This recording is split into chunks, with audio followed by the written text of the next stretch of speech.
سب سے پہلے آپ لوگ دعا فرمائیں اللہ تعالیٰ اس بندے ناچیز کو شفا کاملہ عاجلہ دائمہ مستمرہ عطا فرمائے۔ رات سے طبیعت تھوڑی زیادہ بڑھیا نہیں ہے تو اس لیے آپ لوگ دعا کریں اللہ تعالیٰ صحت دے دے، اور جو کچھ کہا جائے اللہ تعالیٰ مجھے بھی اور آپ کو بھی عمل کی توفیق عطا فرمائے۔ ہم جو آپ لوگوں کے سامنے اپنی باتیں رکھنے کی کوشش کرتے ہیں وہ بڑی زندگی کا ایک خلاصہ بھی ہوتا ہے جو علماء نے اپنی اپنی کتابوں کے اندر نقل کیا ہوتا ہے۔ ان میں سے بہت سارے مشاہدات ہوتے ہیں جو ہم روزمرہ کی زندگی میں دیکھتے ہیں۔ ہمارے معاشرے کے اندر اور ہماری زندگی کا ایک باب ہے جو سنہری ہے، اور وہ باب اتنا قیمتی ہے، وہ دروازہ اتنا قیمتی ہے جس کا اندازہ ہمیں تب لگتا ہے جب ہم اس مقام اور مرتبے پہ پہنچ جاتے ہیں۔ اس سے پہلے اس کا احساس نہیں ہوتا کہ ہماری زندگی کے اندر یہ جو باب ہے، یہ سنہری دروازہ ہے، یہ کتنا قیمتی ہے۔ ہماری زندگی کے اندر، انسانی زندگی کے اندر سب سے بڑا اگر میں تحفے کے طور پہ کہوں تو وہ باپ ہے۔ باپ کا مقام اور مرتبہ، اس کے مقام اور مرتبے کو نہ ہم سمجھ پاتے ہیں اور نہ اسے دے پاتے ہیں۔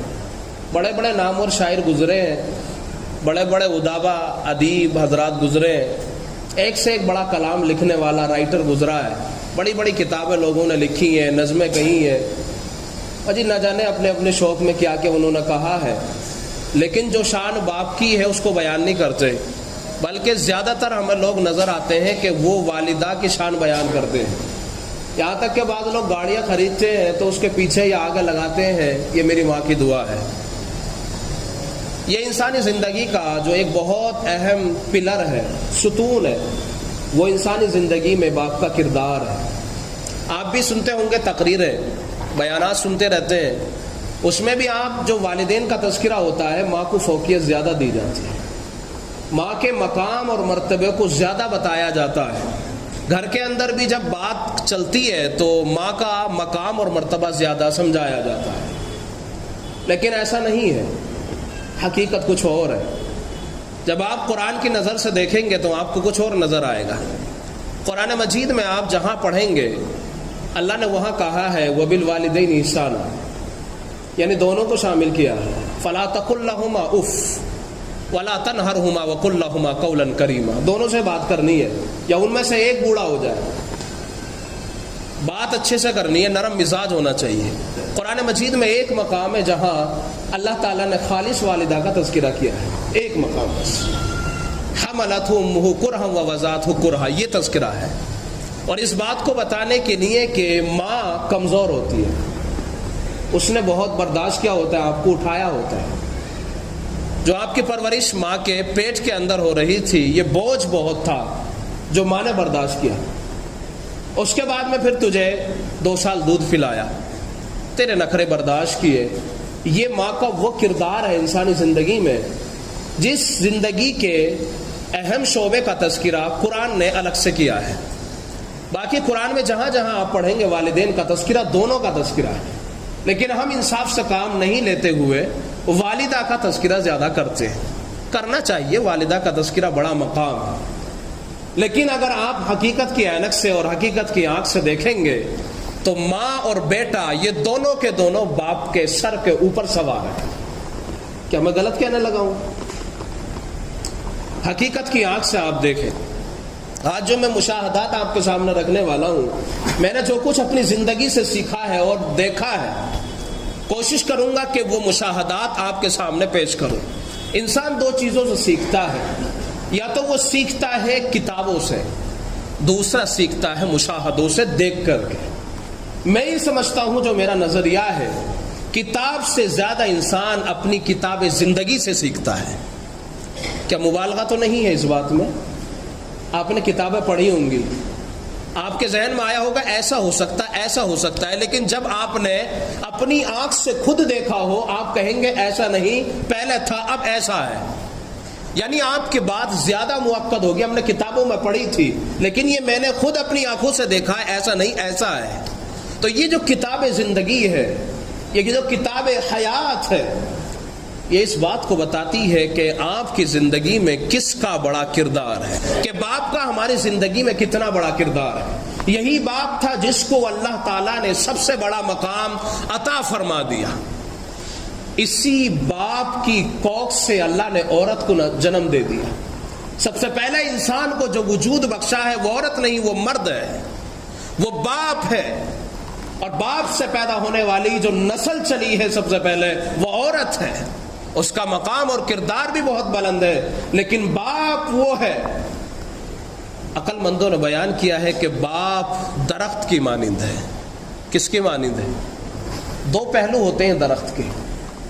ایک تو درخت کا اوپری حصہ ہوتا ہے، اس کے پتوں کا اوپری حصہ ہوتا ہے، اور ایک حصہ وہ ہوتا ہے جو نیچے کی سائیڈ ہوتا ہے۔ اوپر سے سورج کی شعاعیں اور اس کی کرنیں، اس کی تپش اور اس کی تمازت کو یہ درخت اوپر والے حصے سے برداشت کرتا ہوا نیچے جو سایہ دیتا ہے وہ کیسا ہوتا ہے؟ ٹھنڈا ہوتا ہے؟ کیا سختی تمازت ہوتی ہے؟ نہیں ہوتی، بلکہ وہ درخت جو اوپر سے سورج کی تپش اس کی کرنوں کو برداشت کرنے کے بعد میں یہ درخت نیچے جو سایہ دے رہا ہے یہ بڑا نرم دے رہا ہے، اپنے بیٹھنے والے سوار کو ایسا خوبصورت دیتا ہے کہ یہاں اس کو ٹھنڈک محسوس ہوتی ہے۔ یہ درخت جب پھلدار ہوتا ہے پھل بھی دیتا ہے، سایہ بھی دیتا ہے، لیکن جب پھلدار نہیں رہتا سایہ پھر بھی دیتا ہے، لیکن نہ پھلدار رہتا ہے نہ سایہ دار رہتا ہے، یہ سوکھ جاتا ہے۔ یعنی باپ انسانی زندگی سے گزر جاتا ہے۔ جب بھی آپ اس راہ سے گزریں گے وہ درخت ضرور یاد آئے گا اور آپ سوچنے میں مجبور ہو جائیں گے یہ وہ درخت ہے جس کے نیچے بیٹھ کے میں سایہ حاصل کرا کرتا تھا، وقت آنے پہ پھل دیا کرتا تھا، لیکن آج کیا ہو چکا ہے؟ یہ درخت سوکھ چکا ہے اور اس کی ٹہنیاں آج سوکھ چکی ہیں، پتے اوپر سے گر چکے ہیں، اب سوائے اس کے کچھ نہیں ہے کہ اس کو توڑ کر کے جلا دیا جائے۔ یہ انسانی زندگی کا جو اہم اور سنہری باپ جو باپ ہے، آپ اندازہ لگا سکتے ہیں وہ ہماری زندگی میں کتنا بڑا اہم کردار ادا کرتا ہے۔ کیا ہم نے کبھی سوچا باپ ہماری زندگی میں کتنا اہم ہے؟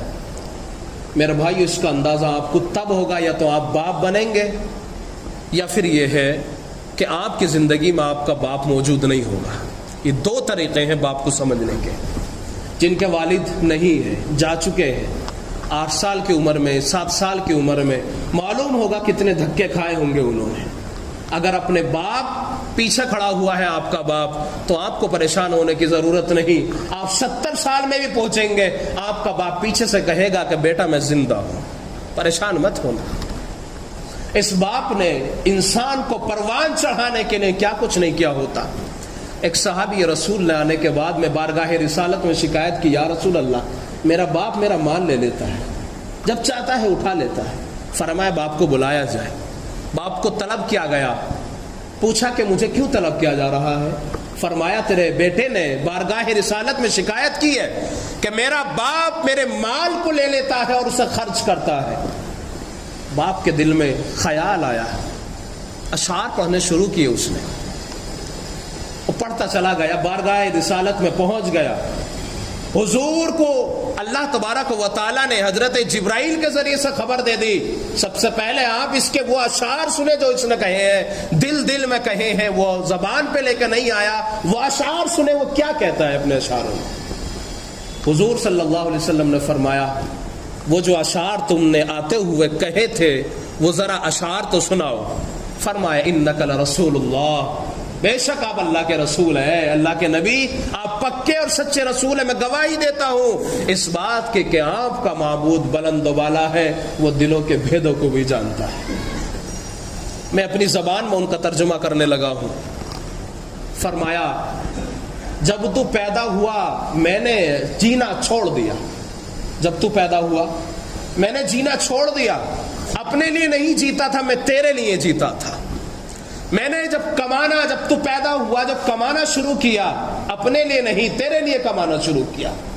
جب تو پیدا ہوا تیری پرورش کے لیے میں نے دھوپ اور برداشت کی ہے، اس کی شعاعیں اور اس کی کرنیں برداشت کی ہیں، راستے کے حالات اور مشکلات کا سامنا کیا ہے، تو جب پروان چڑھانے کے لیے میں اپنی جوانی کو بھول چکا اور میں نے اپنی جوانی کو تیری زندگی کو سنوارنے میں لگا دیا، ایسا ہوتا تھا کہ میں راتوں کو جاگتا تھا تیری ایک مسکراہٹ کے لیے، تیری ایک ہنسی کے لیے کہ کاش میرا بچہ ذرا مسکرا جائے۔ تیری طبیعت خراب ہو جایا کرتی تھی، میں لے کر کے ہاسپٹلوں کو جایا کرتا تھا، میں کبھی کسی حکیم کے پاس میں جایا کرتا، بے چین رہتا، بے حال رہتا۔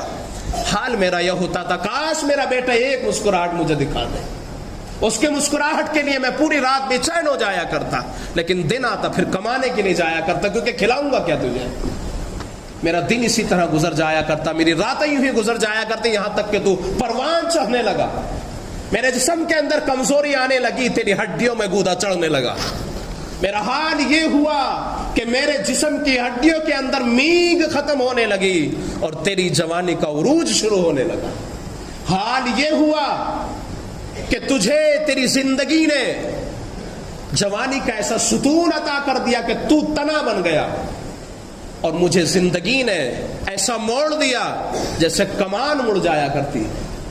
تو جوانی کا تنا بنتا چلا گیا، میں بڑھاپے کا تنا بنتا چلا گیا۔ حال یہ ہوا کہ مجھے کمان کی طرح میری زندگی نے موڑ دیا۔ اب حال یہ ہے کہ تیرے تیور کچھ اور ہے، تیری یہ نگاہیں، تیری یہ آنکھیں ماتھے پہ چڑھتی ہیں، اور تو مجھے دیکھتا ایسا ہے جیسے میں تیرا باپ نہیں تیرا نوکر ہوں۔ تو نے وہ زندگی جو میں نے تیرے اوپر لگائی تھی، کہاں گئی میری وہ زندگی؟ کہاں سے لاؤں وہ اپنی جوانی دوبارہ، جو جوانی میں نے تیری خاطر برداشت کی تھی؟ اور لوگوں کیا تم نہیں سوچتے جب بچہ چھوٹا سا ہوتا ہے باپ اس کی انگلی پکڑ کے چلاتا ہے؟ کیا آپ نہیں سوچتے وہ باپ جس نے تمہیں پیدا کیا ہوتا ہے کتنی مشکلوں سے آپ کو پڑھا کر کے تعلیم دیتا ہے؟ میں نے اپنی زندگی سے بہت کچھ سیکھا ہے۔ ایک وقت تھا، میں کسان کا بیٹا ہوں، کسان ہے ہم لوگ، کھیتی باڑیاں ہوتی ہیں ہمارے یہاں۔ مجھے بہت اچھے سے یاد ہے میرے والد گرامی اینکھ نلا کر کے 12 بجے یا 1 بجے آیا کرتے۔ یہ جون اور جولائی کی گرمی ہوا کرتی۔ میں مدرسے سے حفظ کر کے آیا کرتا، میں والد کا کھانا لے کے جایا کرتا، لیکن میرا والد جب اس اینکھ سے باہر آتے تو پورے کپڑے پسینے میں بھیگے ہوئے ہوتے تھے۔ میرے دادا کہا کرتے کہاں چکر میں پڑا، ان کو کیا ملا مولوی بنائے گا، ان کو کیا ڈاکٹر انجینئر بنائے گا، کام کرواؤ ان سے۔ اب اگر کام نہیں کرواؤ گے تو پھر تمہیں پچھتانا پڑے گا، چونکہ یہ 12 سال 13 سال 14 سال کے ہو چکے، کام کرنے کے لائق تو ہے۔ میں عالمیت میں جانے لگا، میرے دادا نے کہا کہاں عالمیت میں بھیجے گا، دور پیسے خرچ ہوں گے، اس سے بہتر ہے کہ اپنے ساتھ کام میں لگاؤ۔ میں 23 سال کی عمر کے اندر میں نے افتاء کیا، تکمیل افتاء یعنی مفتی بنا۔ 23 سال کی عمر تک میرے باپ نے میرا خرچہ برداشت کیا، کبھی میرے باپ نے مجھ سے نہیں کہا کہ یہ کام کر لے۔ میرے باپ نے کتنی مشکلات کا سامنا کیا ہوگا اور کتنی تپیش اور اس کی دھوپ برداشت کی ہوگی، لیکن ایک ہی سپنا تھا کہ میرا بیٹا میری طرح دھوپ میں نہ پریشان ہو، میرا بیٹا میری طرح دنیا کی تمازت برداشت نہ کرے، میری طرح میرا بیٹا گلیوں میں کام کرتا ہوا نہ پھرے۔ یہ زندگی تھی ان کی جو ہمارے لیے انہوں نے وقف کر دی۔ آج ہم جب ہماری جوانی آ جاتی ہے تو ہم کہتے ہیں تم نے کیا کیا ہے ہمارے لیے۔ یہ باپ ہے میرے بھائیو، ماں کا تذکرہ نہیں کر رہا میں باپ کا تذکرہ کر رہا ہوں، جس کے تذکرے کو لوگوں نے بھلا دیا ہے۔ باپ ہماری زندگی کا وہ انمول تحفہ ہے جس کو آپ دنیا کے اندر نہیں لا سکتے۔ آپ بوڑھے ہو جائیں گے لیکن باپ کی محبت آپ کے دل سے کم نہیں ہو سکتی۔ میرے سامنے کئی مشکلات آئیں، آج جس منزل پر میں بیٹھا ہوا آپ کو نظر آ رہا ہوں، یہ منزل تک ویسے نہیں پہنچا میں، میرے باپ نے بڑی مشکلات اٹھائی ہیں۔ آپ میں سے شاید ادھر کے لوگ جو ہیں ہماری طرف کے وہ جانتے ہوں، ہمارے یہاں پیپلمنٹ ہوتا ہے۔ بعض مرتبہ میرے والد پہ پیسے نہیں ہوتے تھے، چونکہ جو زمین ہماری ہوتی تھی اس کا آدھا حصہ میرے دادی اور دادا لیا کرتے تھے۔ اب آدھے حصے میں سے وہ زمین میں جو لگنا ہوتا ہے وہ بھی لگایا کرتے اور اخراجات کو بھی برداشت کرتے، لیکن اتنے پیسے بعض مرتبہ نہیں ہوتے کہ مجھے دے سکے، خرچ کر سکے میرے اوپر۔ تو گھر میں جو پیپلمنٹ کا تیل ہوتا تھا وہ 1 یا 2 کلو دیا کرتے اور کہا کرتے اس کو بیچ کر کے بیٹا اپنا خرچ ادا کر لینا۔ یہ مشکلات جو اٹھائی ہیں باپ کی کیسے بھول سکتا ہے آدمی؟ نہیں بھول سکتا، ہرگز نہیں بھول سکتا ان پریشانیوں کو۔ 20 دن نہیں ہوا کرتے کہ فون کر کے پوچھا کرتے کہ پیسے ختم تو نہیں ہوئے، اگر ہو گئے تو بھیج دو۔ باپ کیسے سی دھوپ برداشت کرتا ہے، ہم لوگ تو 2 منٹ کے لیے سورج میں کھڑے نہیں ہو سکتے۔ لیکن یہ باپ کا سپنا تھا کہ میری اولاد پروان چڑھے۔ کیا آپ میں سے کسی کا باپ نے اس طرح نہیں کیا ہوگا؟ ہم نہیں جانتے، جب ہم باپ بنتے ہیں تب پتہ چلتا ہے کہ ہماری اولاد نے ہمارے ساتھ میں کیا برتاؤ کیا ہے۔ مثنوی کے اندر مولانا روم نے لکھا ہے، ایک بندہ تھا، اس کا بوڑھا باپ تھا جو کمرے کے قریب رہا کرتا تھا۔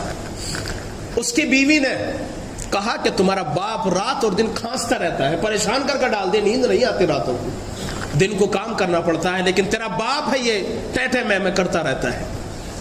آخرکار وہ نوجوان، اس کے دل میں تیش آیا، خیال آیا، اس نے بھی ایک کمل لیا اور باپ سے کہا کہ باپ یہ برابر میں کمرہ ہے، تھوڑا سا دور ہے، آپ یہاں رہنے لگ جائیں، میری بیوی کو نیند نہیں آتی، آپ کھل کرتے رہتے ہیں۔ باپ نے کہا بیٹا میں اگر وہاں رہوں گا تو تجھے سکون مل جائے گا۔ بیٹا نے کہا باپ مل جائے گا۔